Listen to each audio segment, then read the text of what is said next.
Welcome back to You're All Doomed, the podcast that used to be famous for slicing and dicing the Friday the 13th movies 13 minutes at a time, and now we're just going through the fan films. I'm your co-host, Brian, and you're Greg? Is it Greg? It's upper respiratory infection, Greg, so apologies if I'm a little bit scratchy and sniffly. Okay. I only say that because we took a longer than usual break between recordings, and there's been a little while, hadn't it? Yeah. Won't go into tons and tons of details, but I had a surgery when that went wrong, and then led to another surgery.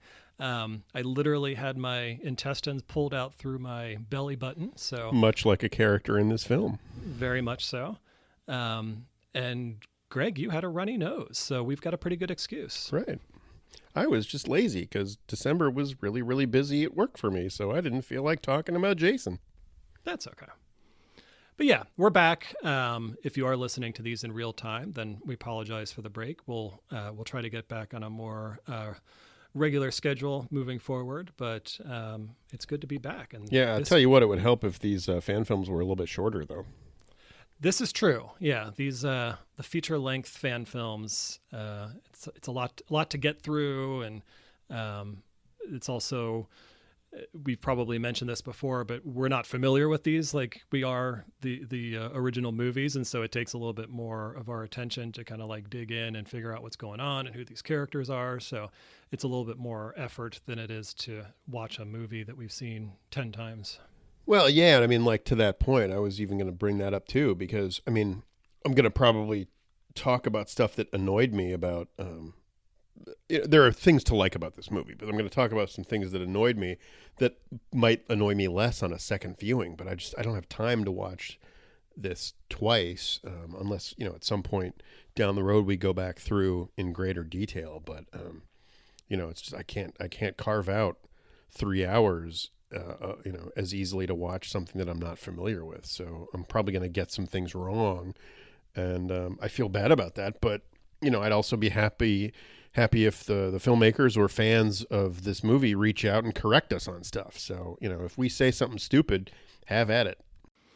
For those of you that are maybe just jumping in on the podcast for the first time, what we've been doing with these fan films is trying to cover them in release order. So from the standpoint of at least when they were released on YouTube. So we're just going off of the date that's on YouTube, and if that's incorrect, then blame somebody else. But the idea is that by doing it somewhat chronologically, at least from a release order standpoint, we're going to kind of see some trends develop, or possibly see some trends develop where one fan film does something new and different, and does the next one that comes out 6 months later push it even farther, or are we going backwards, or just trying to determine what kind of trends there have been. So so far we haven't gotten to any sequels or continuations of fan films that we've seen, but we will pretty soon get to that. But so yeah, we're up to Voorhees. This came out on Halloween of 2020.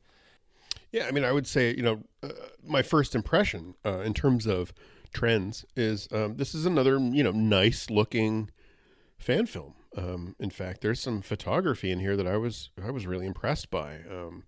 Not just things like drone shots, but even some lighting that we'll talk about a little bit later, but was visually interesting and very impressive. So I'm happy to see kind of both ends of the spectrum with the fan films. I kind of have it a soft spot in my heart for the janky, very low budget stuff that some people have made, but then it's nice to see some real resources and skill applied to these too. Mm-hmm. Yeah, I noticed that too. I felt like this was at least so far one of the more cinematic of the fan films. Like it was well framed, and it just looked really good. And like the first thing that really jumped out to me is the opening shot, where it's present day Blairstown, New Jersey, which is the setting of the original Friday the 13th movie. And I really got a kick out of seeing this. I've seen pictures and YouTube videos and stuff of people that have gone back to Blairstown, but seeing it in kind of this like cinematic perspective where these like very intentionally framed shots that were like recreating shots that we saw in the original one, where it's like, hey, here's the bridge that Annie walks over, and this is the archway that she comes through, and this is where the diner used to be. It's like seeing all these like establishing shots from the original film, but seeing it just look better because it's, you know, probably digital and it's more current, and I really enjoyed it. It was fun kind of revisiting the scene again. Yeah, it actually took me a little bit by surprise. At first I found myself thinking like, oh wow, they really found a spot that looks a lot like the original movie, and then I was like, wait, no, this is the original. Like, oh cool. And then the other thing that kind of made me stop and think is they show a sign of the city of Blairstown, New Jersey, to establish that that's where these young women are and are walking around. But that made me stop and think, like, I guess I always thought that the town we saw Annie arrive at in the very first movie was just like Crystal Lake and not necessarily, supposed to represent a real world town that was just portrayed by Blairstown, New Jersey. That's a really good point. Yeah, I assume the same thing. I've always just assumed that town was Crystal Lake, and then Camp Crystal Lake was the adjacent, camp that was nearby. But I don't know if there was anything like any kind of signage in the original that was like Crystal Lake Diner or Crystal Lake Bank or anything that kind of established like that it couldn't have been Blairstown. But I didn't really think about that, but that does kind of like throw things off a little bit, because I don't think the casual Friday the 13th fan would have ever made a connection that Blairstown, New Jersey was where Friday the 13th Part 1 took. So like, you probably could have just eliminated that shot of the sign and just let people like remember it as it was presented to them in the first one. Yeah. And I mean, granted, Annie had to then hitchhike pretty far to get to the camp. So, from a proximity standpoint, maybe it's not supposed to be downtown Crystal Lake, but it was interesting that this fan film tied it very specifically to the real world shooting location. Yeah. Yeah, that's true. She does the ride that she goes on for the hitchhiking she's not just going down the street, so it could conceivably be that. But regardless, it was just cool to see not only the town again, but the next place we end up is the Moravian Cemetery, which is in nearby Hope, New Jersey. I think that was just like a really quick shot in the original too, where like doesn't the pickup truck just drive by it or something? Yeah, like the gas truck that I don't know if his name is Otis, but Enos's truck. It's like the crossroads kind of thing. So they kind of pull up to that T intersection and pause there, I believe. But it's nice to see. It's a visually striking cemetery gate, kind of framed against the sky with the hillside rising behind it, and it made me happy. The other thing that kind of jumped out at me in terms of trends with these fan films is that they are not reusing any of Harry Manfredini's musical score. This seems like it's a wholly original composition, and I kind of like it. I'm not quite sure it fits 100%, and there are some parts of it later on that jangle to me a little bit, but I did like the tone that it was trying to set. It was almost like Dangerous Liaisons, with very piano kind of intros, and it seems very symphonic. Yeah, I actually made the same note about it just says like original music ? Because I don't know if this is the first fan film we've watched that doesn't have reused music, or if it's just the first one in a while. But I agree. I don't think it's always a perfect match to what we're seeing on the screen, but I do appreciate the effort to use something original, even if it's just like stock music that someone bought to use for this, like that's fine. At least they're trying to set a different tone. But yeah, that's because that's kind of been one of our gripes of the other fan films, is that they're reusing the original music. And like, to some degree, I don't have a problem with that. But on the other hand, it's like, if you're making a fan film, like, let's try to like really take it a step further and try something different. Like, what type of music would you try to use? And so yeah, that was a nice change of pace. Two young women get out of the car at the cemetery, and I mean, kind of for the first time, I feel like these young women, I don't know where the actresses are actually from, but they feel authentically New Jersey. They're both dark-haired. They both just kind of have a styling and look that I would associate with that part of the United States. And so I felt like that actually kind of makes sense. They felt like real people rather than just like overly made up, like supermodel looking people that, you typically see in these horror films. Is like, they just look like normal people. You could absolutely believe that they're friends and that they're out doing what they're doing. And so from the word go, like, I'm already invested in these characters because they felt real. Yeah. I mean, I hate to crack on the acting. Some of it's a little bit rocky, but yes, you're right. They felt like very down to earth people. They aren't destined to be starlets, but that's good for this kind of movie, I feel. The young woman driving the car is named Elena, and we learn that she's just gotten a promotion at the bank she works at, and I wonder if Tommy Wiseau is really jealous of her advancement. I mean, this is going to surprise no one who's listened to this podcast. I had the exact same note, because it was just like, like, how was work today? Like, oh, we got a new client and the bank will make a lot of money. Oh, really? What client? I cannot tell you. It's confidential. And it's like, it's just this quick conversation between the two girls where we learn that one of them is working at a bank, which we, at least we find out is relevant later. But there's a lot. Well, I mean, we'll get to that. We can get to that. But they just punch you in the face like 3 times right away with some facts that you need to know. Like, she works at a bank, her dead dad would be proud, and she's taking night classes for something. So it's like, okay, boom, boom, boom. Yeah, it's exposition, the movie, for sure. Right. To the point where she then, she leaves the car. She leaves her friend in the car and goes to visit the tombstone of her father, and passes by a tombstone that has the word Roy carved on it that made me laugh out loud. Because obviously it's a real tombstone. Someone had the last name of Roy, but this movie is alluding to the guy from Part 5. And I laughed my ass off. Right, because it's like they're making the tombstone. They're like, all right, what's the first name? Roy. And what's the second name? I don't know.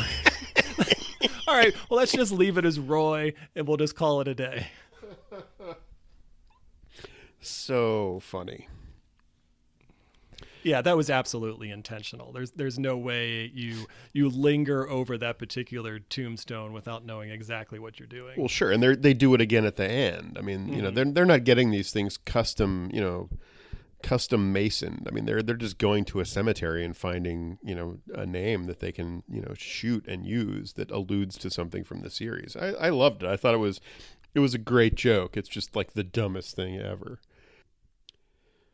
Back in the car, we get a kind of a silly jump scare because there's a truck horn that blares and frightens the young woman who's left behind. But we never see the truck.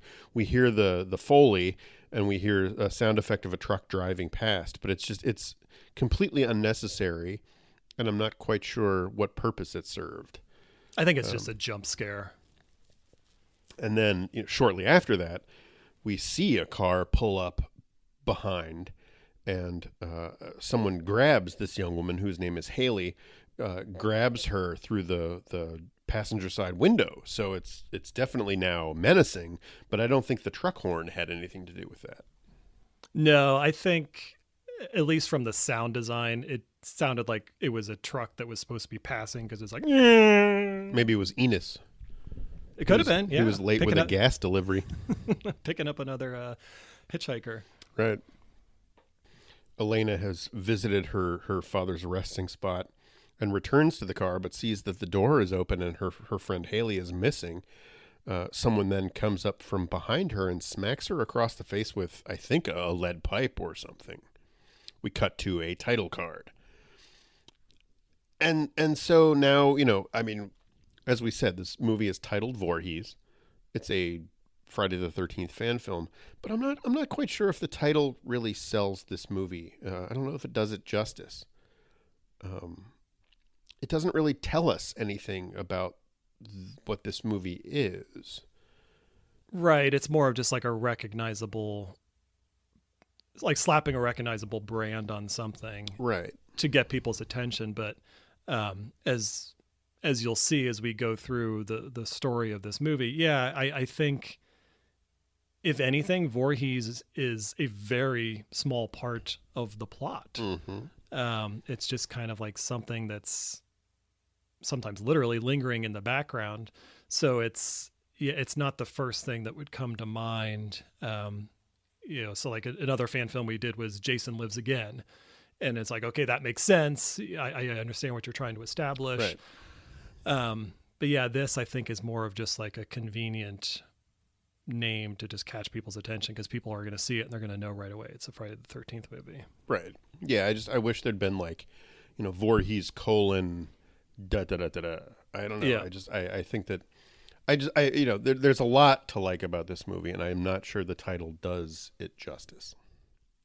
We, after the title card, cut to a dude on a motorcycle, and he's this gray-haired guy wearing all black and sunglasses, and he's got like a red bandana covering his face. So it's Tommy from the Scottish Friday the 13th. Right.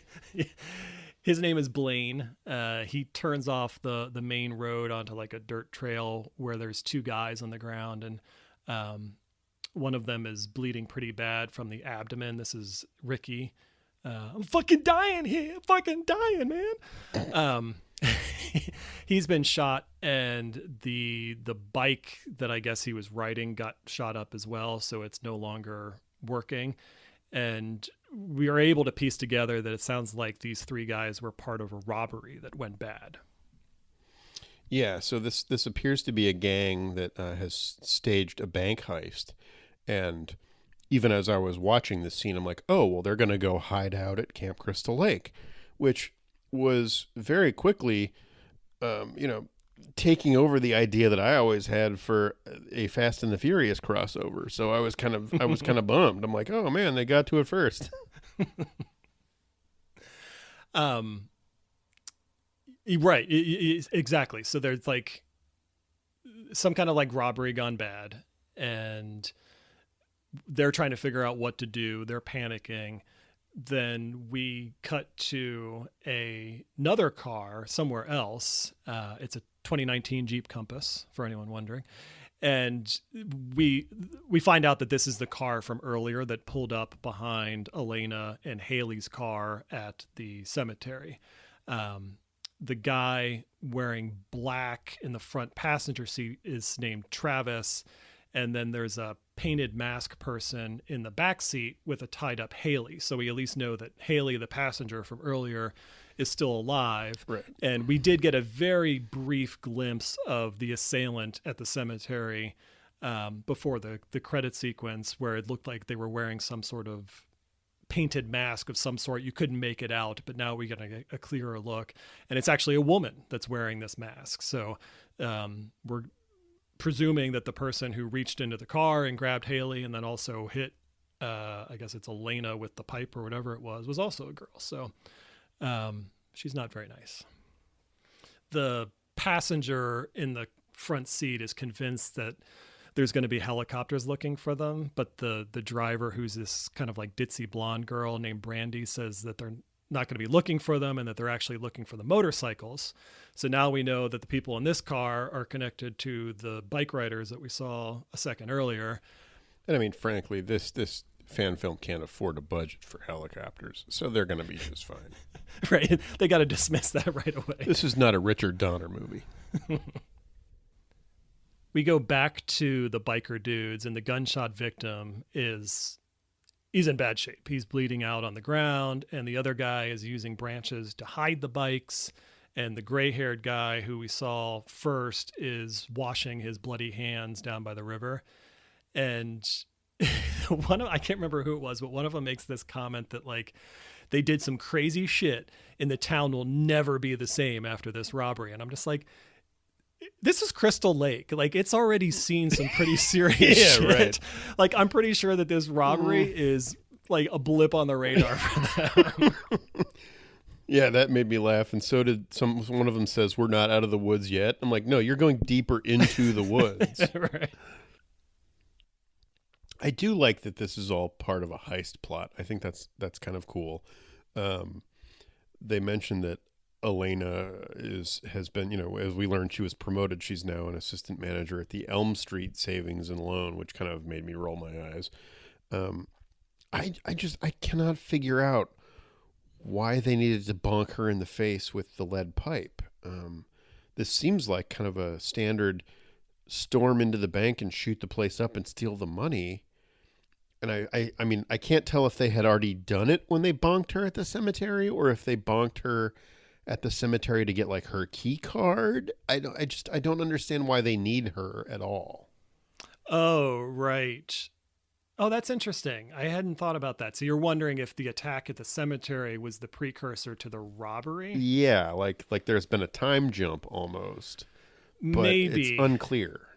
Yeah, because I feel like something happens later on, and we'll get to it. I don't remember off the top of my head, but there was like something that's revealed that explains why this kidnapping took place. And it doesn't make a whole lot of sense, but I do kind of like the idea that the kidnapping or the attack at the cemetery took place before the robbery, because we later learn some more connections between these two girls and not only the bank robbers, but the bank itself. So, right. Although I feel like, if there is a time jump, the daylight that they're using looks too similar. I mean, I feel like she got bonked in the cemetery at 9:00 in the morning, and we're now seeing 9:15.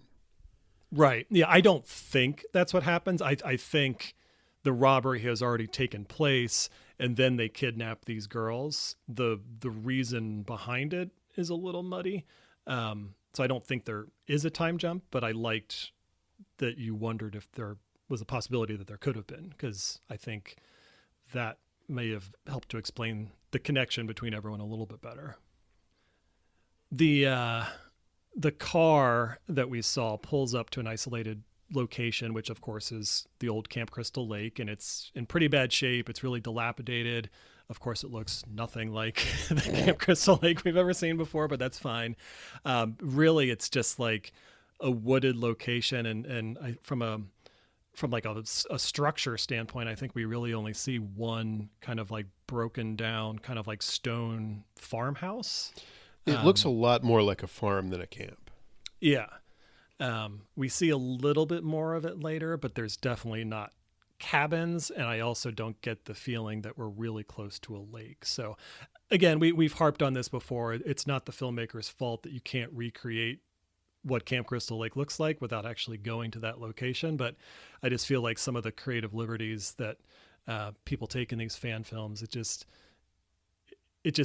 suspends belief a little bit too much, because I'm like, well, this just doesn't look like Camp Crystal Lake. Mm-hmm. Like, it doesn't have to be the exact location, but at least like do something to, other than just like showing a sign on the ground that says, welcome to Camp Crystal Lake. Like, twice. Do something that makes do something that makes it feel like we're back somewhere that we're familiar with. But it's fine. Yeah, I mean, they're doing the best they can, but it does distract me.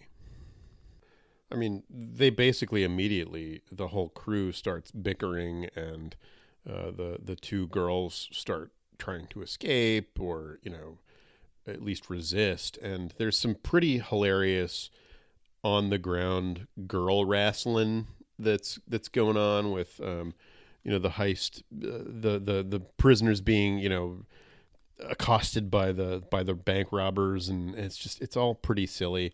And I thought it was funny that that's what wakes Jason up. Yeah. They cut away from some rolling around on the ground to Jason surging out of Crystal Lake. But I just thought that was, like we had in Jason X where the teens having sex woke him up. This is just some people rolling around in the dirt, and it pisses him off. And, as we've said before with some of these fan films, he's completely submerged, but then stands up in the lake. So he wasn't that deep to begin with. Right. There's a couple of things I want to bring up here. So the first is that the like the robbers are all together now. So the bikers, the people in the car, they're all together, and there's definitely some like dissension in the ranks, because it sounds like Elena, who was the driver of the car at the beginning, was the true target of the kidnapping, and Haley was just sort of innocent bystander. Right. And so now they're just pissed off because they've got two girls that they have to figure out what to do with, when in reality they only wanted Elena because of her connection to the bank. So I don't know if they really explained why, but I think she had like she was going to let them into the bank or something. That's the thing. Like, so one of these bank robbers was her ex-boyfriend Derek. And so she was specifically targeted, but I don't know what they needed her for. She wasn't in on it. And I mean, if there's a shootout, it's not like they tried to infiltrate it by having her, as a hostage to bring in and sneak them into the bank somehow. So I don't understand the heist plot at all. The only thing I can think of is that Elena, being Derek's ex-girlfriend, shared some like protocols of the bank that made it easier for them to rob it. Like explained when like the shift change was for the security guard, or how they get into the vault or whatever. So like I used to work back in college. I was a bank teller for a bank one summer, and there's a lot of like rules that they tell their employees. So like I was encouraged to not drive home the same way every single day, because someone could follow me home and then know where I live, and then theoretically take my family hostage in order to gain access to the bank or whatever. And there was all these like little code things that we would do. So like if we were the first one in the bank to open it, the blinds would always be closed. And if there was someone in the bank, or if someone walked into the bank with me when I like unlocked the door, don't open the blinds. And so people were trained like when they walked up. So if they had like a later shift where they came in like an hour after the doors open and the blinds were still closed, they would know something was up. So like little things like that. I'm wondering if like Elena was sharing that with Derek, either, probably when they were still dating. And then when they broke up, Derek's like, well, I'll show her, we're going to rob her bank. Yeah, but then why bonk her in the face with a pipe? She can't tell you anything if she's unconscious. That's what I don't understand. Yeah, I don't understand why this kidnapping is taking place, unless it's just because, well, no, I do know. She says something a little bit later. She saw them. Like they're like Elena saw the robbers or the faces, and so she knows who they are. Oh. And so they kidnapped her to take care of her, and then Haley is collateral damage. Bingo. There you go. Perfect. Yeah, I'm pretty sure that was the explanation. Okay. That explains it all. Perfect. Okay. Again, and then if I missed that bit, I apologize to the filmmakers. No, it took me a minute to remember that. And then the second thing I wanted to bring up about this scene, so Jason's coming out of the lake, is we should probably try to figure out like when is this taking place? Is it because he's in the lake? Mm-hmm. So is it after part 6, or is it after part 7 before part 8? I mean, it has to be after part 6, period. But whether it falls in between 6 and 7 or 7 and 8, because either way, he has to go back into the lake at the end of this, the end of these events. Yeah, I mean, frankly, I mean, I'm kind of done with Jason in the lake. I think that's. So far, we've seen several fan films that have kind of leaned into that, and I'm sort of tired of it. Yeah, he drowned in the lake as a little boy. Like, let's be done with it. I liked that they used that Tommy used that to get rid of him quote unquote permanently in part 7, but then it kind of shackled us literally to the lake for 2 more movies, and I'm like kind of over it. Like, let's move on from that. Plus, not it's implying, Aquaman. right, and it's also implying that all of these fan films have zombie Jason, which Yeah. is kind of like my least favorite Jason. Mm-hmm. I like the more realistic one where he just can take a beating and not die, not the one that can just choose to walk out of the lake when there's a disturbance outside and then go back into the lake when he takes care of everything. Yeah, good point. He's not Excalibur. I mean, I like crazy redneck Jason. That's, I like what you just said. I agree. He's he's like the A-team. He just like something goes wrong and he just like comes out, takes care of business, and then disappears. Yeah, right. There was a little bit here that I thought, there's some editing problems with this movie, and there was a little bit here that, we have the wrestling on the ground, and then Jason wakes up and surges out of the lake, and then we cut back to the camp, and the bank robbers all kind of react like, oh shit, oh my god, and I thought they were reacting to Jason, but they're staring at this blank patch of ground, and I'm like, what the fuck am I looking at? Well, it turns out that Haley has escaped in the midst of this scuffle, but it took me a minute to put that together. It did not feel very clearly communicated to me. Same here, because I think it was like the scene right before we're staring at the empty ground was like Jason standing behind one of the bad girls, and yeah, I had the same reaction. I'm like, well, wait, what's going on? And then yeah, so Haley, who just got her ass kicked, because the bank robbers were like distracted because they were all arguing and bickering about something, and that's when Haley took as an opportunity to run away. Yeah, right. Okay, yeah. And so yeah, then it's they're a little all sloppy though. They're all kind of panicking and deciding what to do, and they still have to figure out what to do with Elena. And so we get some shots of Haley running to other parts of this campground, which again looks more like an agricultural installation. And her hands are still tied, so she's looking for some way to free herself. And she spots this machete that's been kind of wedged into a post of some kind, whether it's a fence post or a railing or something. And I mean, she barely touches it with her finger and cuts herself. And I'm like, well, this thing isn't a lightsaber. Like, you have to, apply some pressure to it to actually hurt yourself. But she uses that to slice the bonds of her wrists, and then, continues running on her way. And, as she leaves that machete behind, someone yanks it out of the wood. I think we all know who it is. One thing we forgot to mention from the previous scene, which is important to point out, is part of that commotion that led to Haley getting away was Elena stabbing Blaine in the carotid artery with something, and he recovers like remarkably quickly. Like it's like, I think he goes down when it first happens, but then the rest of the movie, it's just no longer an issue. But that was kind of like the event that caused the commotion that let Haley go away. But I just remember like, oh wow, Blaine's dead already. I'm like, oh no, he shook it off. Yeah, he's around the rest of the movie. That's why I didn't even make note of it, because I was like, oh, it plays no part in what continues. So, I mean, Jason basically stalks Haley through this farm building, and I mean, she's destroyed. It's a pretty shocking amount of rage, even for Jason. Mm-hmm. So this has been a bad day for Haley. I mean, she's just carved apart. Now we don't really see it. We see some blood and a couple of kind of reaction shots, but they don't focus in too much on gore. But I mean, he's just hacking away at her body on the ground. It's kind of shocking. I feel like we do come back to it later, but it was kind of a missed opportunity with this house that Haley went into before she got killed, because it's not really something that we see too often in a Friday the 13th movie. It's closer to like something you saw at the end of Blair Witch Project, where it's just kind of like this like stone house that's dilapidated on the inside.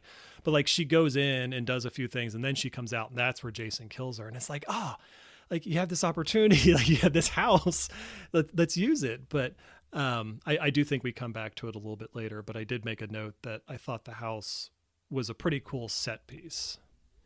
We then get a rather abrupt cut to a very strange child molester interrogation scene, where the local chief of police / sheriff and his lieutenant/deputy have this kind of rednecky dude tied to a tree in the middle of the woods, and are trying to get him to admit that he touched some girls. And I mean, this is really to establish that these guys are bad news, and that's fine. I get that, but I'm not even really sure if we're supposed to believe he was a pedophile or if the cops are just crazed assholes. Well, at the beginning of the scene, I think we're all led to believe that the cops are good and this guy is bad, and they're just kind of doing some vigilante justice on him. But by the end of the scene, I think it's pretty clear that the cops are the bad guys. But right, I don't know if the dude that they had strung up to the tree had actually done these things. I'm guessing probably, because what else would there be? Like, what would their incentive be to just, kill this guy? But right. Yeah, it's just a really unpleasant scene with unpleasant people. And it's like you said, I know what they're trying to establish here, but I just didn't like it. I don't like these guys. It changes the tone of the movie. And, yeah, we've already got enough villains. We've got the robbers, we've got Jason, and now we've got these cops too. And it's like, there's virtually no one to root for. Mm-hmm. So yeah, the whole scene and storyline bugged me. Yeah, it was really sweaty. There was this like Darkman-esque finger trimming with a cigar trimmer scene that was well done, but just kind of mean. And then they shoot the dude anyway. So I'm not really sure. Like you say, we don't like anybody in this movie so far. I mean, other than the two young women who were kidnapped at the cemetery, but we've barely spent any time with them. So the site is redeemed though by a scene of the two cops eating donuts in the car. So, although, why were the donuts on the dashboard in front of the steering wheel? The deputy is sitting in the passenger seat and says, "Hey, Chief, can you pass me the donuts?" And the chief is kind of pissed off by this and reaches in front of the steering wheel to pass him the donuts. I'm like, well, there's barely any room between the steering wheel and the windshield. Why wouldn't the guy on the passenger seat have the donuts? Plus, they're going to be melting on the dashboard. Well, right. I mean, that bothered me. And there's also some pretty weird lip syncing with the dialogue track in that scene. I almost thought that my YouTube stream was skipping, but it happens a couple other places in the movie too. Mm-hmm.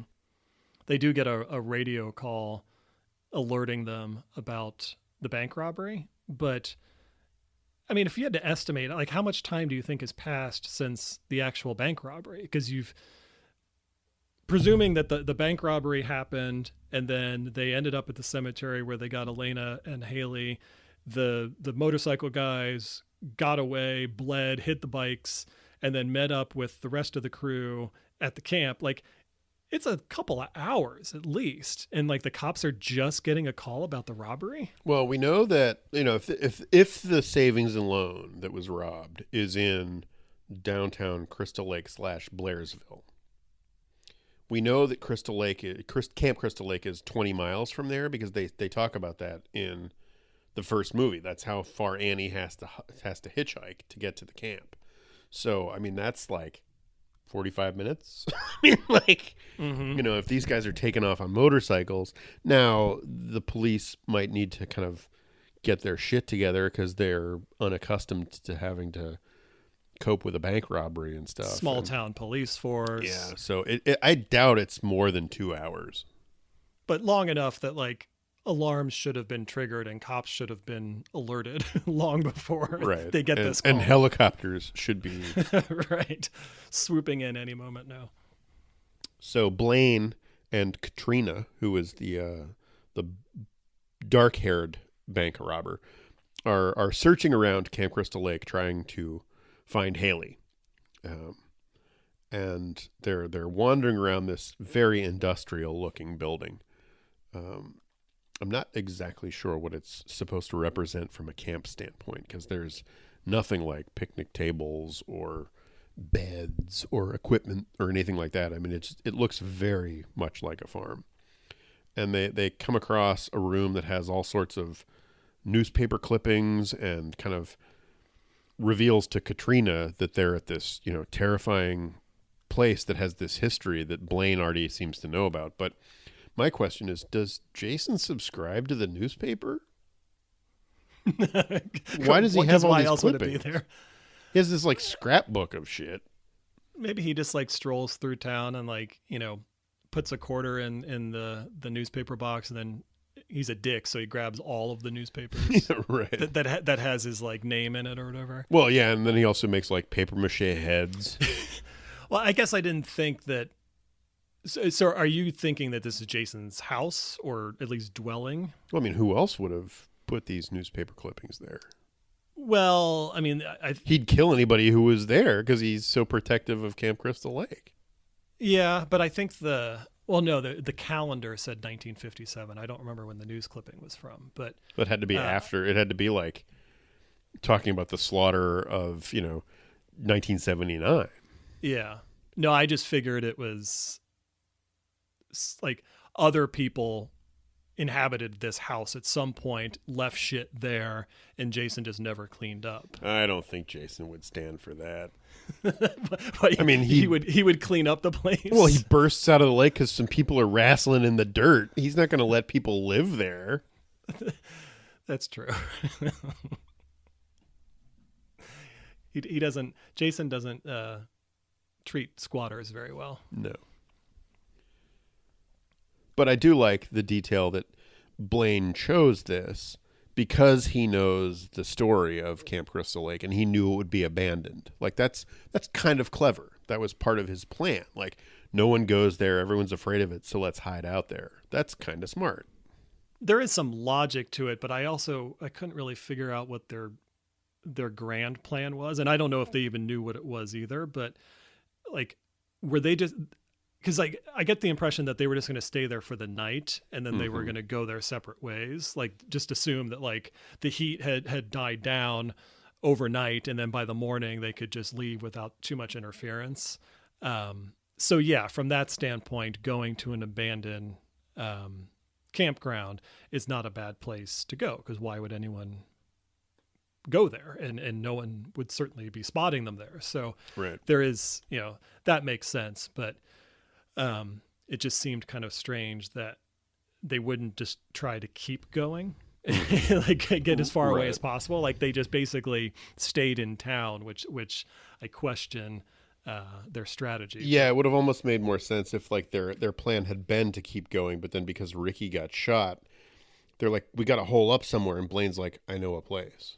That's probably what it is. Yeah, I think you just answered it right there, because he was hurt, his bike was broken, and they were already split up because the girls were the Jeep was at the cemetery, right. The motorcyclists were elsewhere, so like they had to meet up somewhere and come up with a new plan. So Ricky getting shot is probably the reason why they're staying here.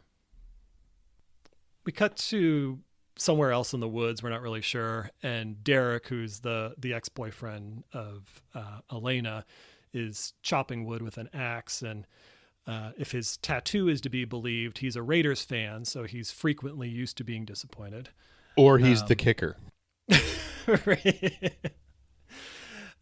Blaine, who is the bandana dude who got stabbed in the neck, and Katrina, who was the brunette who beat up Elena and Haley, they come back, and Blaine, they were out searching for Haley, couldn't find her, and then Blaine says something about needing to keep. Oh yeah, this is where we get the motive. So they need to keep Elena hostage because she recognized them during the bank robbery. Okay. So that's where that's revealed.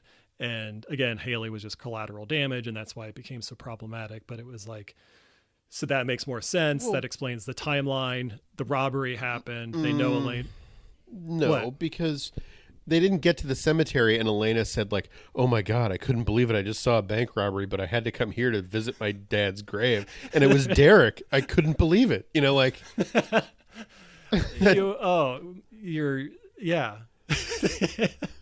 what a crazy day at work. We got robbed. I'm going to go see my dead dad now. Right. Before I go report this to the police that I saw Derek's Raiders tattoo, I'm going to stop at the, Moravian cemetery and lay flowers at my father's grave and say hi to Roy.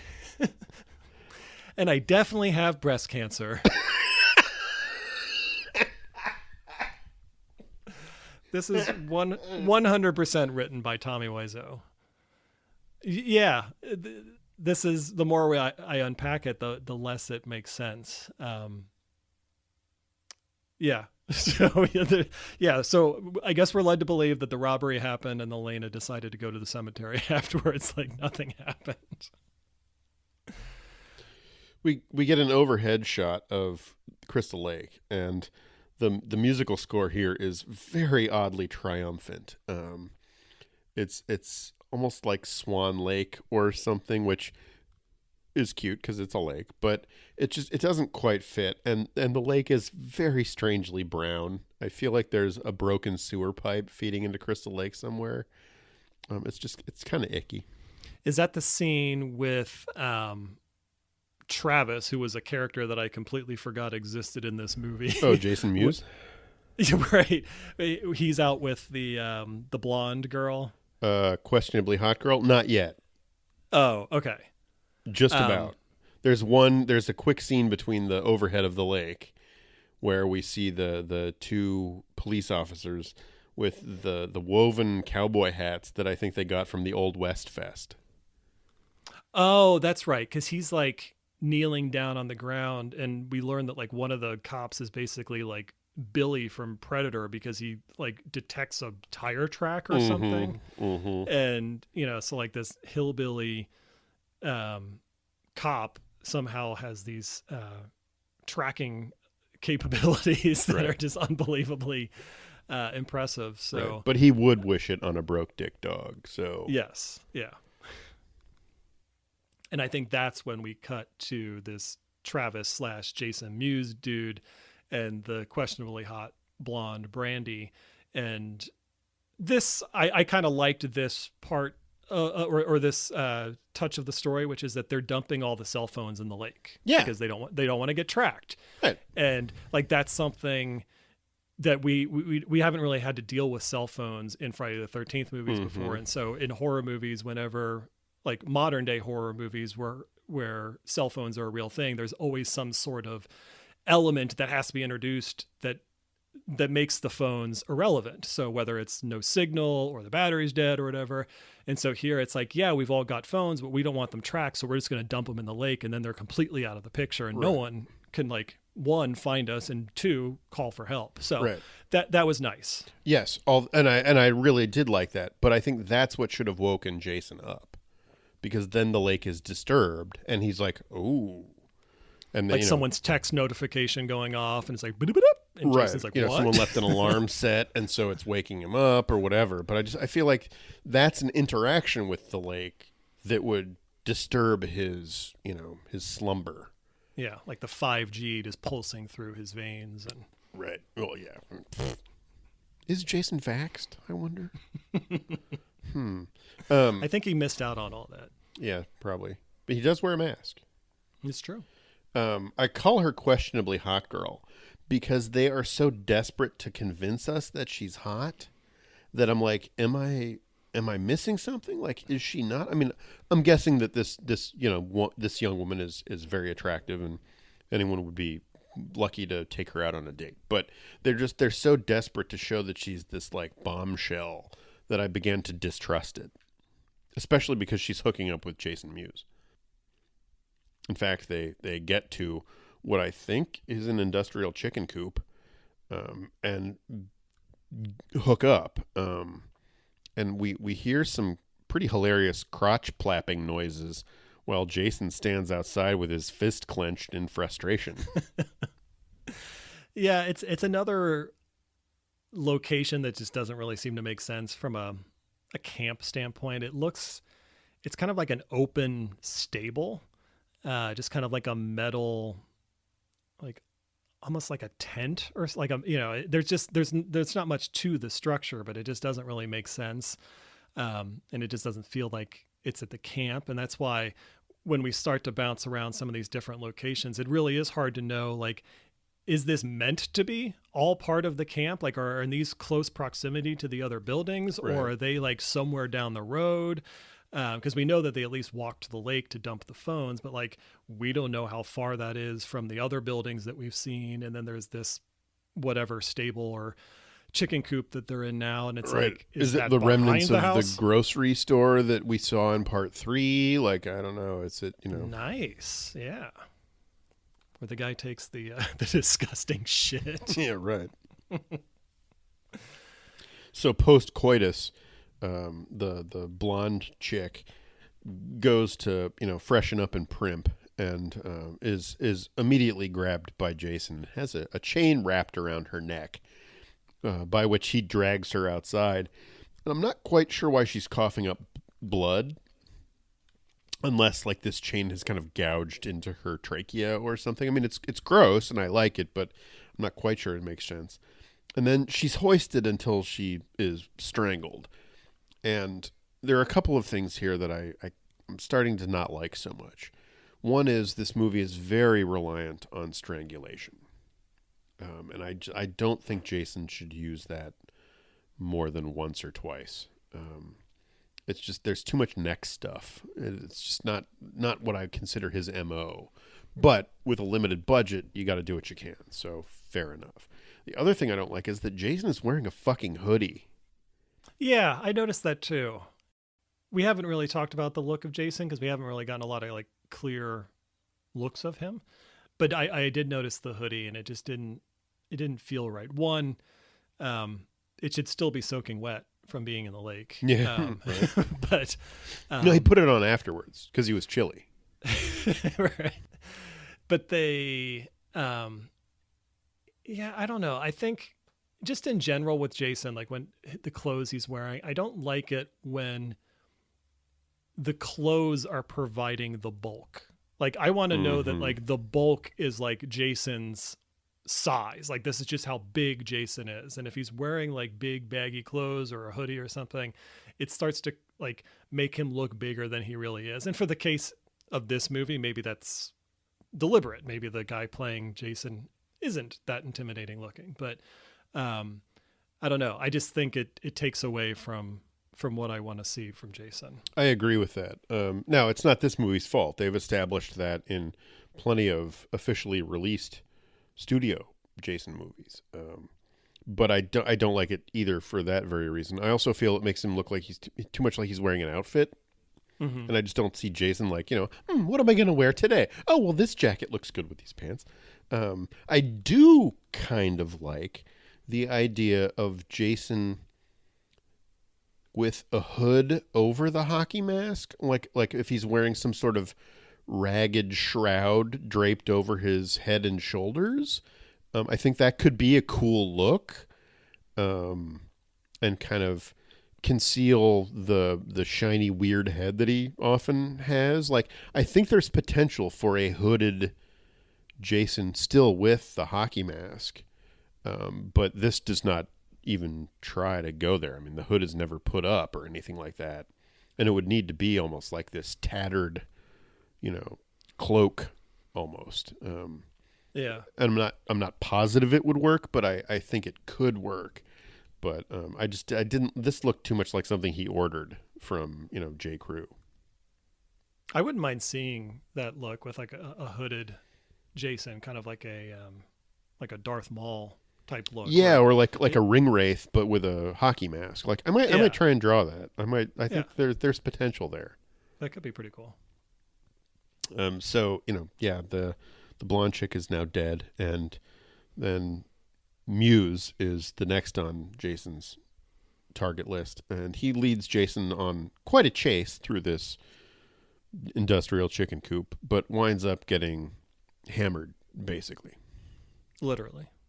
And I liked this because there's some great hammer to the face shots as he's being killed, and I have to praise them because I thought for sure that they were going to have Jason pin him to the wall with the claw of the hammer, but they did not. It went into his head, but then he slid down the wall. And I was like, that's excellent. They did not succumb to the temptation.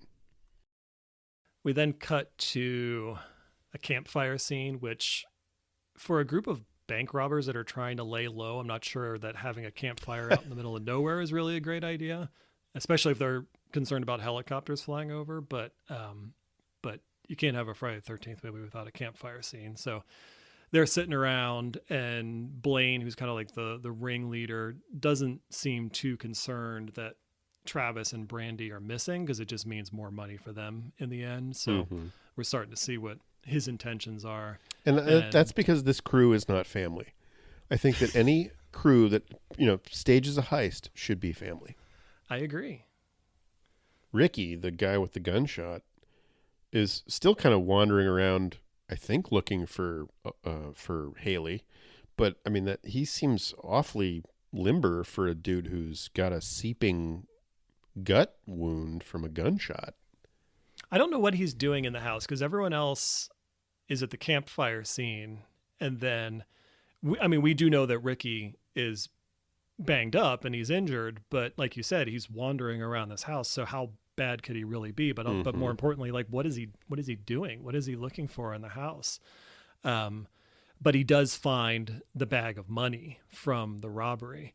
And as soon as he finds the bag, he hears something and in the house, and decides to start looking around. So at least now he's got a reason to be looking around the house. And side note here, every time they say the name Ricky, I think of the mom from Better Off Dead. Ricky. There is a pretty cool scene here. So we cut back outside. So Ricky is in the house because he heard the noise, and he's walking around trying to figure out what it was. And then we do know that, like, right outside is this campfire scene, and Blaine and Derek are arguing about with each other, because I think Blaine just wants to kill Elena and just get it over with, and Derek's like, no, you can't do that. But we suddenly hear and see gunshots coming from inside the hideout house in the background, which is pretty cool, because it's like this really dark setting, but you just see this like camera flash in the broken windows, and obviously hear the gunshots. And I liked that, because we know that Ricky is supposedly alone in the house, and we suddenly hear multiple gunshots, and I'm like, he found someone. And I thought that was just like really cool. It looked cool with the sound design, and then the flash of the gunshots and everything. So I really like that. Yeah, it actually reminded me a little bit of a scene, a shot in part 4, where Trish and what's his face? Rob. Trish and Rob arrive at the party house, and you see the flickering light through the window of the little film strip thing that the perv guy was watching, and it's flickering because the film had been cut, and it's just this kind of artistic, like, creepy shot of the light coming through the window, and that felt like the same kind of at a distance point of view shot in this movie. And I agree, that was nicely spooky.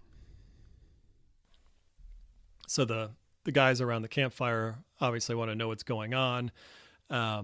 So as they're trying to figure it out, Jason appears, and this has kind of been a trend in some of these fan films, but we see that Jason, or at least the actor playing Jason, is clearly wearing black mesh behind the eye holes of the mask to create that like darkened void. But it's like, I have no problem with you using the mesh to create that void, but if you're going to do that, you can't have a close up of the mask, because it's just blatantly obvious. You see the doing. sock, basically. Yeah. And he's strangling Elena, which, again, too much strangulation. But then, heroic Derek attacks Jason with an axe, which Jason shrugs off a little too easily. He just kind of does this little, like, kind of shoulder twitch. And, I want Jason to take some punishment. He can recover from it, but he's not the Terminator. He should at least go down for a second. So that kind of bothered me. I'm with you there. I like it when Jason is clearly injured and like potentially even hits the ground, and then you have those few seconds where you're like, well, is he done? Like, did Right. we You take think care of you're him? safe. Yeah. And then he gets back up again. Like, that's far more intimidating and scary than it is to just like literally shrug off an axe hit, because then it just seems like he's indestructible. Yeah. And you're like, I may as well just stop fighting. Like, right. Yeah. Jason turns the tables on Derek, and Derek gets an axe in the back, but like a true Raiders kicker, he refuses to give up. He's still trying to get away until he's tossed into the campfire, which is a rough way to go. Mm-hmm. Through all, and this is like one of the confusing things. So I guess through all this commotion of Jason killing Derek, Blaine and Katrina managed to drive away, but I don't know how far they got, because we don't know like how long this battle with Derek and Jason lasted, but like they drove down the road or the trail or wherever they are, and they decided that they had to go back to get the money. Mm-hmm. So it's like, okay, I get that you're leaving because you're scared. You see this guy, but I feel like you just robbed a bank. Like, the money is your priority. Like, why didn't someone go back to the house to get the money before they took off? So it just, I don't know. I guess it's a life and death situation. So you're just going to flee. And then once they realize what they did, they're like, well, shit, now we got to go back and get the money. But it was just kind of this weird, unnecessary scene where it's like they left, but now they got to come back again. Yeah. Things start to get a little bit garbled here at this point in this movie. And it really only gets worse, which is unfortunate, because I mean, right here, we even have a strange cutaway to the two cops run into this guy named Norman, who is kind of a crazy local, but he looks a lot like Tommy Lee Jones's younger than him uncle in No Country for Old Men. And I'm not really sure what they're going for here. It lays this groundwork that we come back to later, but it's just out of nowhere in this segment of the movie, because we cut back to Elena and Blaine in the house. Well, let's go back to the crazy Norman thing too, because like, and I don't know if this ever really gets resolved, but the reason why the cops are there is because apparently the tire tracks that one of those dumbass cops found led to Norman's house. Which, did they?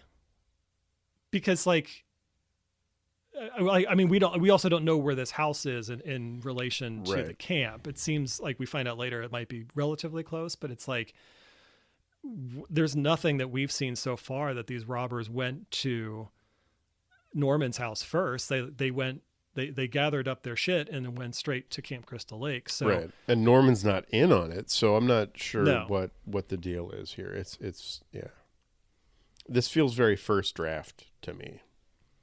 This is when we go back to, I don't know what you want to call it, the barn, the house, or whatever, and Elena managed to escape during all the commotion, and she's walking through the house / barn with a flare. Blaine is also there, so I guess he's back now, looking for the money. He raises the gun to shoot her and misses her, or grazes her. It's not really clear. And Elena takes off running again, this time to the abandoned house where I think Haley was killed outside of earlier. Mm-hmm.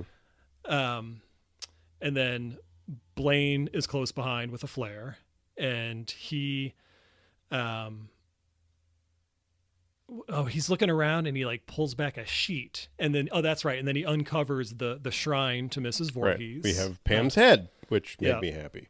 This is one of the moments where I wanted to call out the lighting and cinematography. Like the shit with the flare looks fantastic. Mm-hmm. And is nicely spooky. It's nicely dark, except for the spots that are illuminated by the flare. And I thought that was really, really well done, and I wanted to praise them for that. It was something I would like to see. I wish we'd seen before in a Jason movie. And while we're praising things, I think the Mrs. Voorhees head looked really good. Yeah. It's a pretty accurate recreation of the shrine that we've seen before. But Made with paper mache from all of the newspaper clippings. It must have been. And it also supports your theory, Greg, that this is where Jason lives because he's got the shrine to his mommy there. So even though he was in the lake the whole time, so like what? Yeah, that's true. And weren't there candles lit at the shrine? Mm-hmm. Yeah. Yeah. Well, maybe the first thing Jason did after getting out of the lake was lighting the candles and then going to take care of business. Oh, right. Okay, that makes sense. Because like from a priority standpoint, that just seems like something Jason would do. So while Blaine is distracted, Elena sneaks up behind him and stabs him. But before she stabs him, she yells this battle cry, which alerts him to her presence. So, I mean, it's like, are you trying to be stealthy or not? Now, it does disable him long enough for her to try and get away. But she goes and hides like kind of almost like in a toilet box. I mean, I'm not sure what that, or like a grain locker or something, but there are 3 or 4 of them. And Jason is meanwhile stomping around through this same building and starts opening all these looking for her. And just as he finds her in the last one that he looks in, he's called away by Pamela's telepathic head. So he goes back and Pamela's head feels threatened by Blaine somehow. I'm not sure what he's going to do. I don't want to know what he's going to do with it, frankly. But Jason then lifts Blaine up by his neck to protect his mother's head. And, again, too much strangling. Jason is not Darth Vader, just to be clear. But then punches into Blaine. And, I'm afraid this is too soon, but he pulls out 12 inches of Blaine's intestines. Yeah, it's definitely hits a little bit too close to home. But yeah, I mean, you had mentioned earlier about getting tired of seeing Jason come out of the lake. And frankly, I'm getting tired of Jason's mom talking to him. Mm-hmm.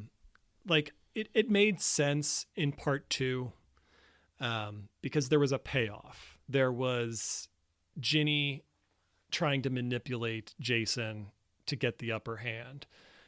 I don't think we hear Mrs. Voorhees' voice in the other movies. But it's becoming a little tired, and it doesn't make sense because there's no payoff. It's just like, oh, look, there's that thing that we know. It's that Jason's mom talking to him again. But when you don't have that impactful kind of like resolution to it, like you did with Ginny pretending to be the mother, then what's the point? It's like, we know Jason's crazy. Like, is he still hearing the voice years and years and years later? And like, does he really still need that motivation from his mother to do what he's doing? Because like, no, in the rest of the movies, he's just a lunatic. He doesn't seem to be guided by his mother's direction anymore. It's just, like, maybe deep down there's that motivation of the fact that his mother was murdered, and like that's why he's going around killing people. But in terms of like hearing the voices that are commanding him to do these deeds, like, just stop it. I'm sick of it. Like, I don't want to hear it anymore. I think that's just because you played too much of Friday the 13th, the game, and every match starts and ends with Jason's mother. So I think you're being unfair. That could be. No, yeah. I agree. At this point, he should just be pissed off. And you're right. Like, the whole mom's head thing made perfect sense in part 2, and they paid it off perfectly, and that's the last of it we should have seen. So then we cut to Katrina, who's in the car. She's pulled over on the side of the road, and presumably she's waiting for Blaine, who is going back to get the money. And then this is when the 2 dipshit cops pull up, and they're super aggressive and they're assholes when they arrest her. And the cops ask where all of her friends are, and she says that they're dead and someone else killed them. Yeah, so they go and check out the buildings, and the deputy finds what remains of Ricky, the gunshot victim. And he looks horrified, but we don't see it, which is too bad because, Ricky was apparently ripped apart. I want to see it. But the cops find the money, and they then hightail it out of there with Katrina in the back of the squad car. Unfortunately, Jason is blocking their path, so they swerve into the weeds and wind up getting stuck. I thought, like, I have some issues with what happens next, but I did like the setting for what transpires over the next like 5 or 10 minutes, where like it's kind of like a cornfield. It's dark. You can't see very far. It's kind of a pretty cool setting. It's not quite woods. It's also definitely not like inside a house. So it's just something, it's just kind of like a deserted area. Again, we don't know how far we are from Camp Crystal Lake. So is it even possible for Jason to get there in a short amount of time? It was setting up something kind of cool that unfortunately doesn't really get paid off. But initially I was like, oh, this is kind of a cool spot to be stuck in. Yeah, I agree. It's just we're getting into some very severe geographical confusion because the cops, running through these cornfields or grain fields, whatever, they find Derek the Raiders fans on, his cooked body, but he was thrown onto the campfire at the remains of Camp Crystal Lake. So did Jason carry him somewhere else and throw him in the path that the cops were running in? Or I'm not really sure how they stumbled upon that. But I did learn one little strange piece of trivia, that if you burn a layer of skin off of a faded tattoo, then the tattoo is more vivid underneath. So his Raiders tattoo might even be like refreshed on his charred corpse. Nice. And then the chief finds a graveyard, and I kind of get the sense that it's supposed to be victims of all of Jason's rampages, but I don't recognize some of the names. And then I wondered that too, because we get a close up of 3 names. The third is recognizable, and we'll get to in a second. But the first one is Donovan Thomas Jr. He was born on June 13th, 1957. So that is the day of the killings of that Mrs. Voorhees killed the counselors, right? Or was that when Jason drowned?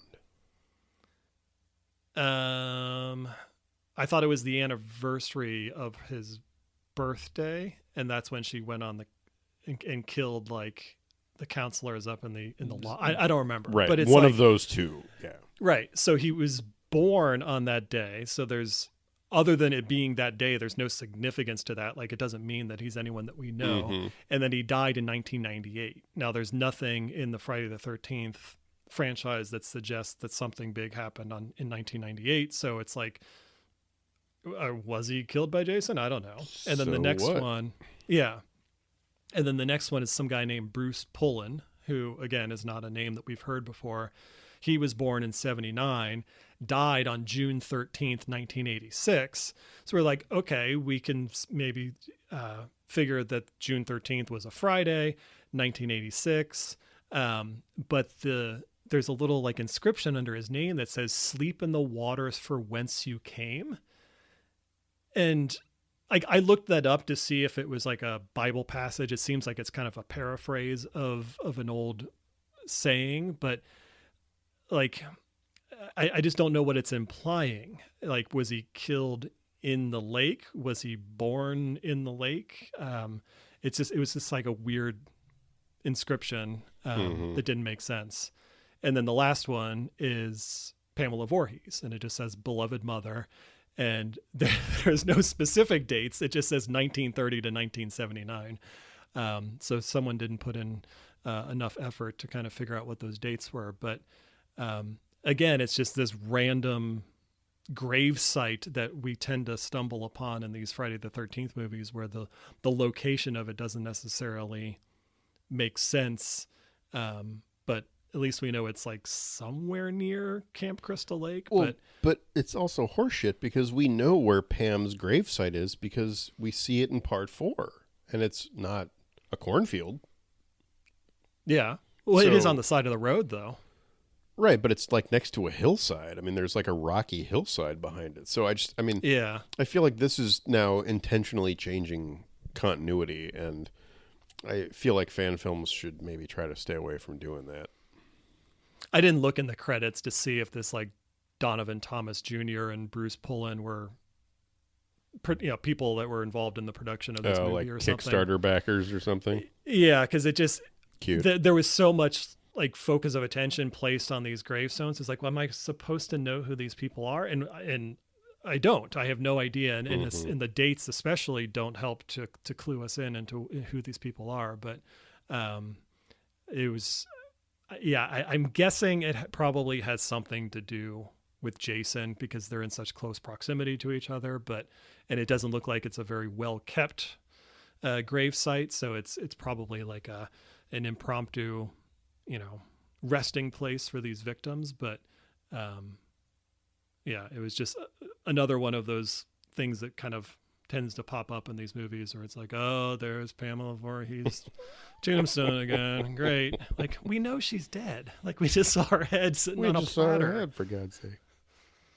So Katrina is still locked in the back of the crashed police car, and the deputy is kind of semi-conscious in the front passenger seat. And so Jason then attacks, and I think he like bonks the deputy's head on the door frame or something. He's not killed. I thought he was killed, but he's not. And then Jason gropes for Katrina through the door of the back seat, and she manages to kick his mask off, which unfortunately he looks a lot like the Swamp Thing. I don't necessarily think that his unmasked face looks particularly scary. No.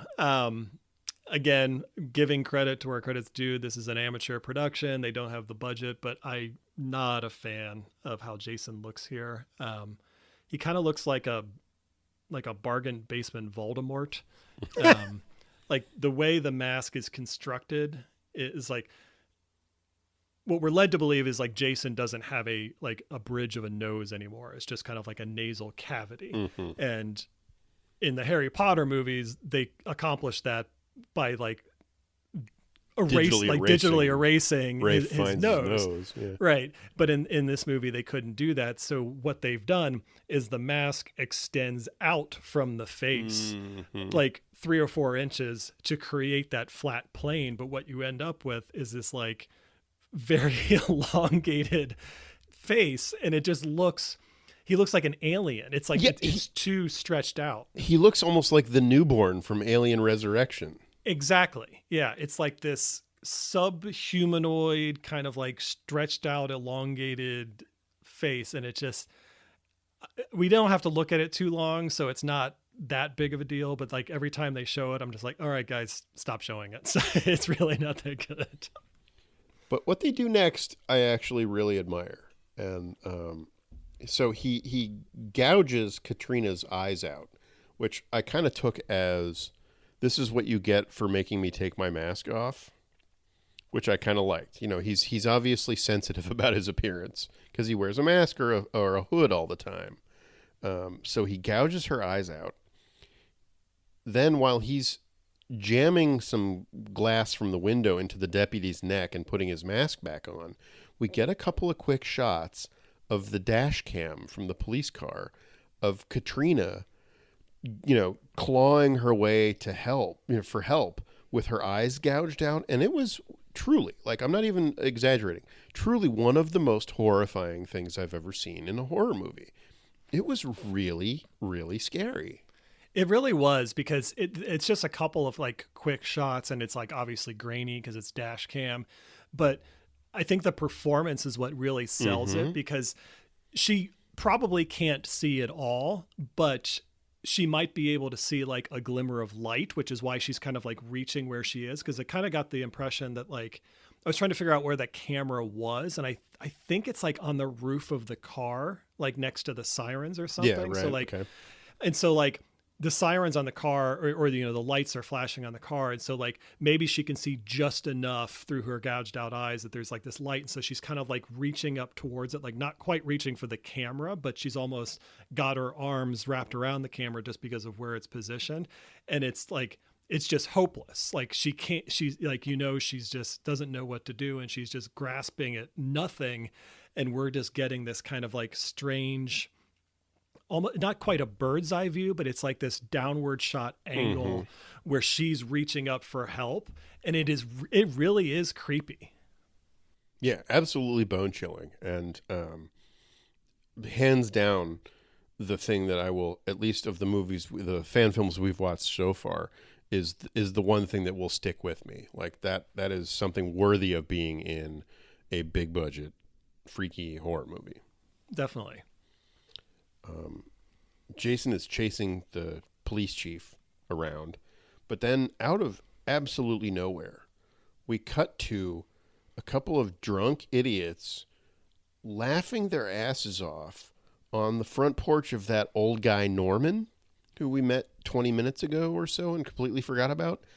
They're laughing because like a buddy of theirs has locked his keys into his car somewhere down the road. But they are like, this is the funniest thing that has ever happened to either of these two characters. And it's absolutely annoying. And it's one of the things that I can't stand about some of these movies is that you're like introducing characters at the 11th hour that we don't give a shit about. And we know it's just going to be body count. But these guys also just don't make any sense. Like they're in Norman's backyard, but it doesn't seem like Norman wants them there. So like, did they just pull up at some random like picnic table and it just happened to be in Norman's backyard and they're out there drinking? Like there's no, and it doesn't matter because like this all gets resolved in a minute anyway, but it's like, what's the connection between Norman and these two guys? Why do we even give a shit about these two guys? And then we learn that there's some other guy in the woods whose keys are locked in the car.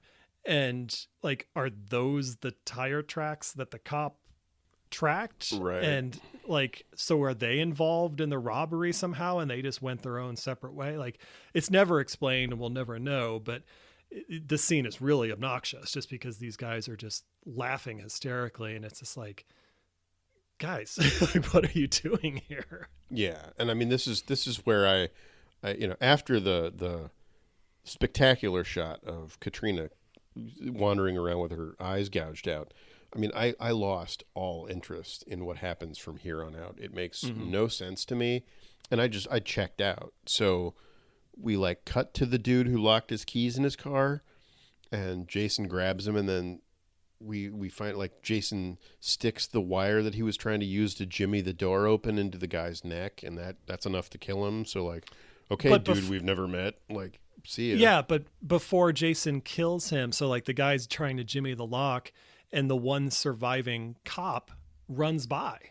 So like he ran away because he saw his partner get killed and Katrina get killed. So he took off running. So we know that the cop car is really close to Norman's house, but like the cop doesn't do anything. He just like, they just cross paths. And I guess it's just to establish that they're now both in the same place. But yeah, then Jason kills this random guy trying to get into his car. And we're just like, why is the car out in the middle of nowhere anyway? And yeah, I agree with you that it's like everything gets so sloppy from here on out and it just doesn't make any sense and it doesn't add anything to the story. And it's just like, it's almost like they had a criteria to fill of like, we have to kill so many people before the end of the credits. And they're like, oh shit, we forgot. And then they're just throwing in some shit at the end. But yeah, it just gets really, really messy at the end. Yeah, I mean, like that old guy Norman, then he shows up and he's strangled, which is, of course, boring as shit. One of the laughing rando guys gets a shovel in the neck, and then rando number 2 has a shotgun and manages to shoot twice, but can't reload fast enough to avoid getting his neck snapped by Jason. So, I mean, it's like 3 lame-ass kills in a row, and I mean, I'm bored with it. But the chief of police was apparently running to get his bitchin' ATV that he jumps on and then drives around to get his hat back. Meanwhile, he finds the deputy's head laying on the ground for some reason. So, I mean, at this point, I don't care. Yeah, I completely forgot about the four-wheeler. So, chief of police ran from the cop car and then went to Norman's house knew that there was a four-wheeler there and then got on the four-wheeler and then used that to get away. Right. I mean, I guess he figured these drunk chuckleheads would have a four-wheeler, which, I mean, they probably do. So good call. But yeah, nothing comes of that.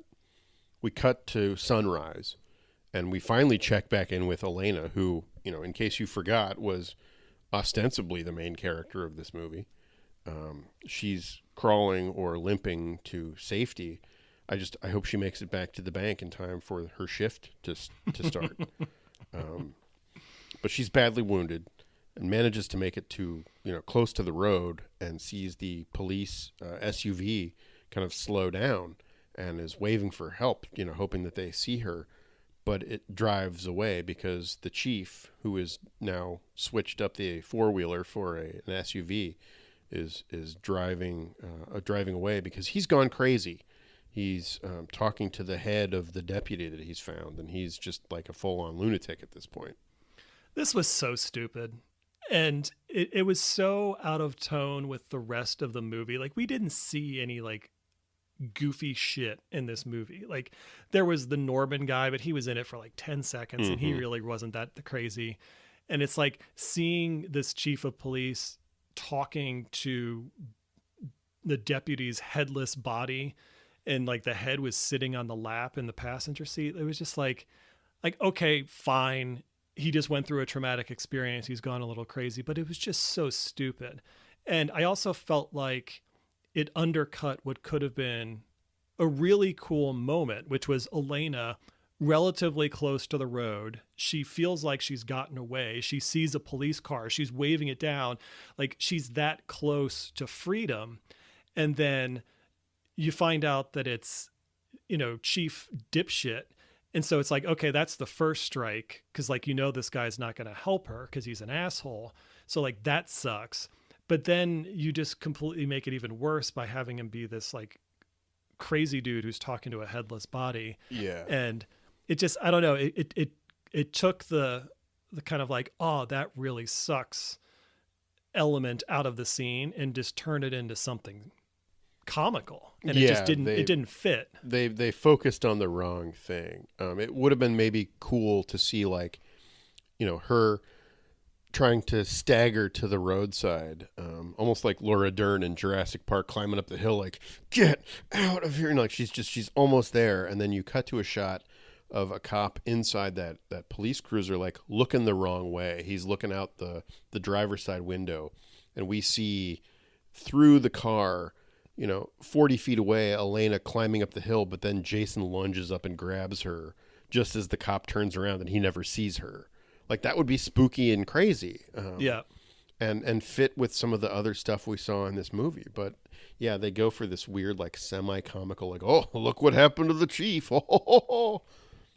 Yeah. I feel like there was a scene like that in one of the actual Friday the 13th movies where like, someone was like a second away from calling for help and Jason grabbed her like by the face and pulled her away. I don't remember what the movie was or who the character was, but I'm kind of picturing that happening. And I remember liking it. I was like, oh God, like being that close to like freedom or safety, and then just having it like snapped away from you like that. I feel like this movie could have ended on a much cooler note, but instead they went this like really stupid, it was almost like Cannonball Run or something, where like the sheriff is just like this. Can you imagine? Oh, Jason in the Cannonball Run, awesome. But like, it's just like kind of like this ludicrous, right? Like, we're supposed to give a shit about the police chief, right? And it's like, it's just not. I just don't buy that this would ever happen in the real world. And it was a shame because it took away from what could have been a potentially cool ending, which was like you said, where she's like right there, almost got the attention of the cop. Jason pulls her down, kills her. Well, that sucks. Like, that's a good ending to this movie. But yeah, instead we get what we got. Yeah. And then, I mean, Jason does then grab Elena from behind, but we never see what happens. Instead, it cuts back to the Moravian cemetery where flowers blow off of a Voorhees tombstone okay, who cares? Like, is that supposed to be someone related to Jason? Like, I just like, so what? It's like the Roy tombstone. It's just there. It's a real person's tombstone that happened to have the last name Voorhees. And I understand they wanted to include it, but it doesn't mean anything. Yeah, I think it was just thrown in there because it ended up being like the end title card, but its location, it doesn't make sense because we've already seen Pamela's gravestone out wherever that field was. And yeah, is that where Jason eventually gets buried? I have no idea. Yeah. So it gets very, last like 5-10 minutes of this movie just get really sloppy. Yeah, like as soon as we finish with Katrina, I lost virtually all focus on what I was watching. Then we cut into the end credits, which I will admit are probably the nicest of the end credits we've had so far. Most of the other fan films end with just text on a black field, but this has a nice animation of some blood or fluid dripping behind the words, which looks very professional, looks very slick, although it looked to me a little bit more like molten steel than dripping blood or something, but it was nicely animated and visually interesting.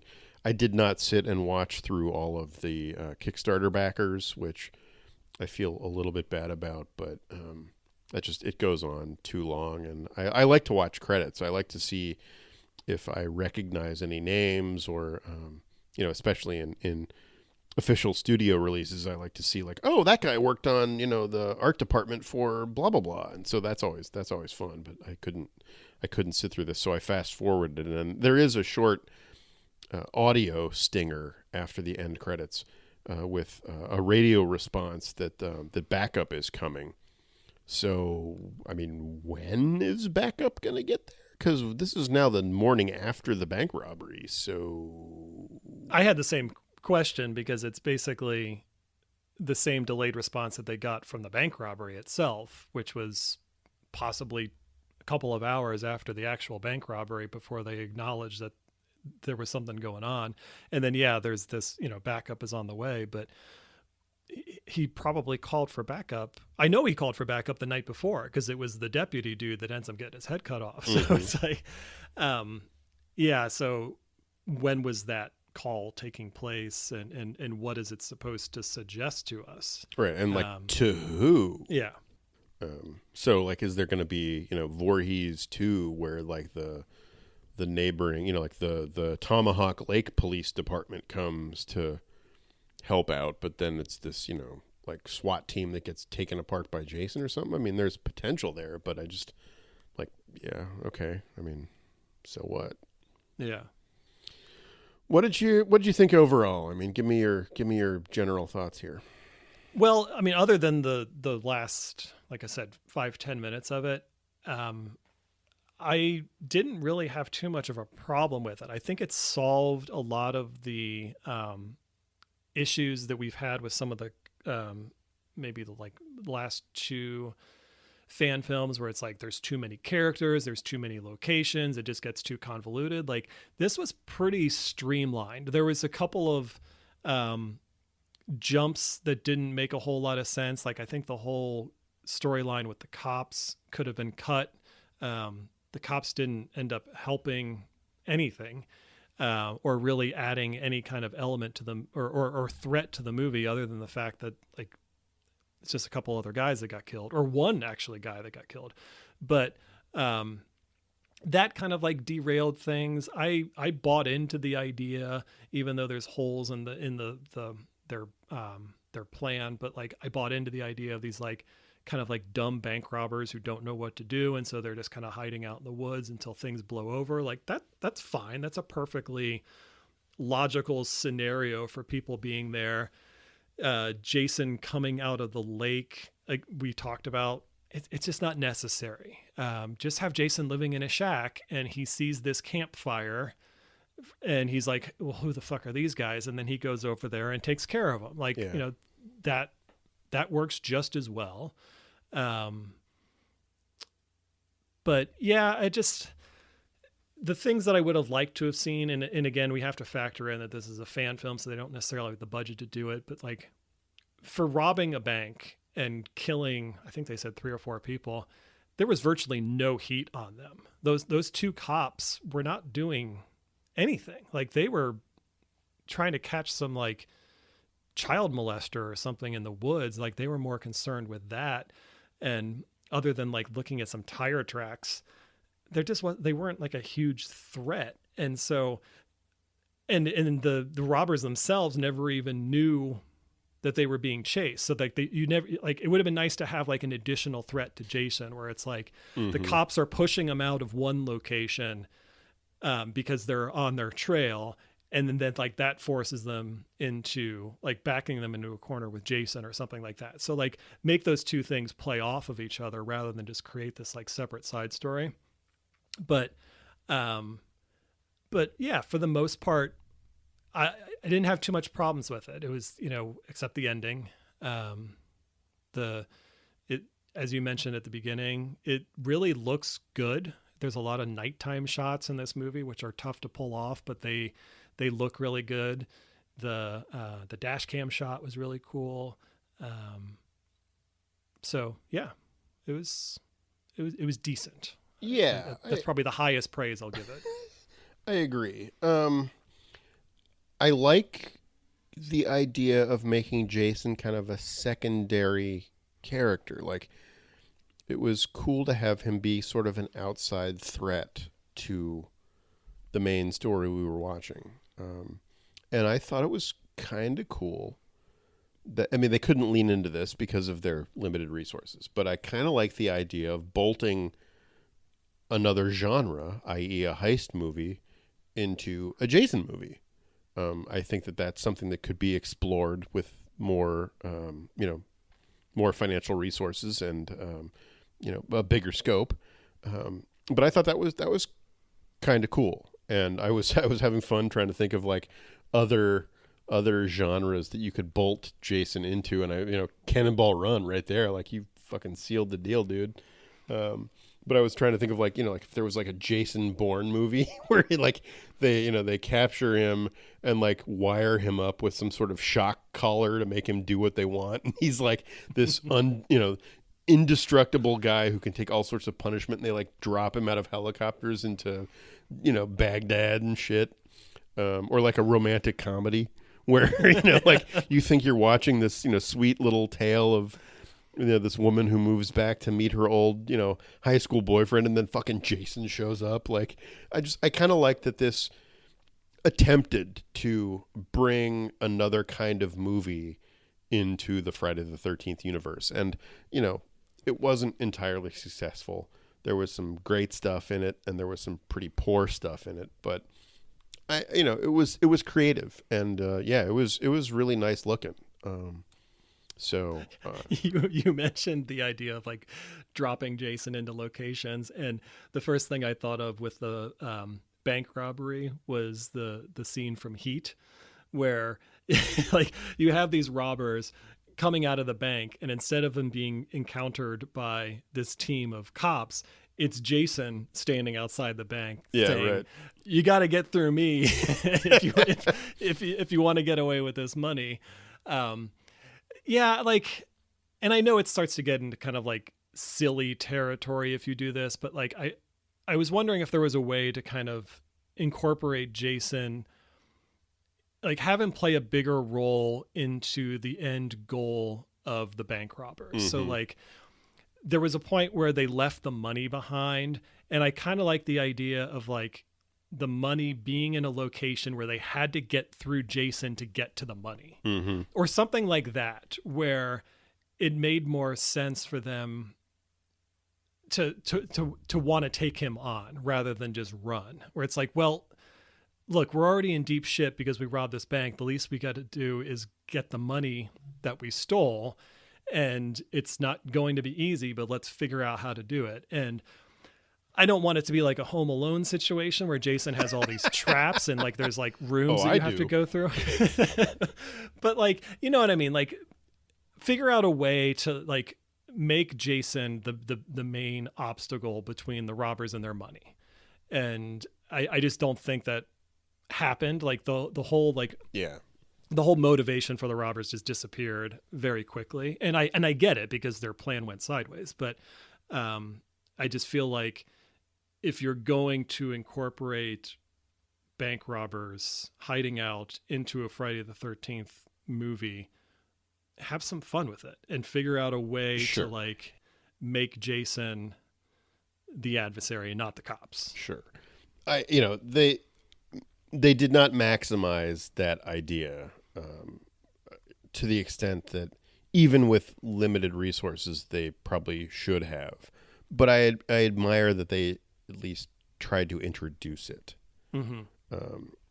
And it was interesting up to it was interesting through 3/4 of the runtime, and then I just kind of checked out. But I mean, hey, I'm glad we watched it. Yeah, me too. I think next up we have His Name Was Jason, which came out on August 1st of 2021. Unfortunately, it's 83 minutes long, so that's a little bit of a bummer. But we'll cover that next time. Yeah, there's a pretty big jump in time, at least in terms of release date, between Voorhees and His Name Was Jason. It's a good 8 months. So I'm guessing that's because of COVID, I would think. Oh, yeah, that's a very good point. Yeah. Well, I mean, Voorhees came out at the end of 2020. Yeah, but they probably had most of it already done and shot. 2019. Yeah, that's true. So those of you keeping track at home and want to get a head start, His Name Was Jason will be the next one up. And again, we'll get to that sooner than we did this episode. So don't worry about us disappearing for 2 or 3 months at a time. We'll be back sooner. So if you're interested in hearing about my new promotion at the bank and all the money I'm going to make them, well, I can't tell you because it's confidential.